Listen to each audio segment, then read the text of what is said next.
প্রিয় দর্শক আসসালামু আলাইকুম। আশা করি সবাই অনেক ভালো আছেন। আজকে আমরা মরিচ গাছের আপডেট ভিডিও নিয়ে চলে আসলাম। গত পর্বে আমরা কুকরানোর ওষুধ দিয়েছিলাম আর আজকে দেখাচ্ছি আপনাদেরকে রেজাল্টের ভিডিও। তো ওষুধগুলো দেওয়ার ফলে আমাদের মরিচ গাছের পাতা কি আসলে কুকরানো সেরে গেছে কি না এটা আজকে আপনাদেরকে জানানো উচিত বলে আমি মনে করলাম, বা আপনারা যদি দেখেন ভিডিওটি পুরো তাহলেই বুঝতে পারবেন যে আমাদের এই জমিতে আমরা মরিচ গাছের কুকরানোর ওষুধগুলো দিয়েছিলাম।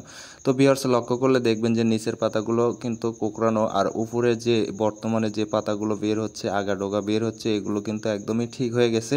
আর মাঝে মাঝে যে একটা দুইটা গাছ রয়েছে এভাবে, এইগুলো কিন্তু কখনোই ঠিক করা সম্ভব না। এগুলো আপনারা জমি থেকে তুলে ফেলে দিবেন। ভিউয়ার্স আমাদের মরিচের গাছ ইনশাল্লাহ ঠিক হয়ে গেছে ওষুধগুলো দেওয়ার ফলে। আপনারা চাইলে আপনাদের মরিচের গাছে ওই ওষুধগুলো দিয়ে আপনারা পাতা কুকরানো ঠিক করতে পারেন। তবে নিচের ভিডিওটি চেক করলে আপনারা ওই ভিডিওটি পেয়ে যাবেন আমরা কি কি ওষুধ স্প্রে করার ফলে আমাদের মরিচের গাছের পাতা ঠিক হয়ে গেছে, আগাডোগা বৃদ্ধি হয়েছে, গাছ বৃদ্ধি হয়েছে এবং ফুল ফল আসতেছে।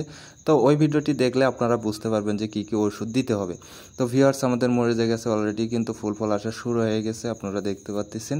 তো আমরা আবারও কি ওষুধ স্প্রে করি এটা দেখার জন্য অবশ্যই আমাদের এই ইউটিউব চ্যানেলটি সাবস্ক্রাইব করে রাখবেন এবং নিত্য নতুন ভিডিও আমরা আপলোড দিয়ে যাব।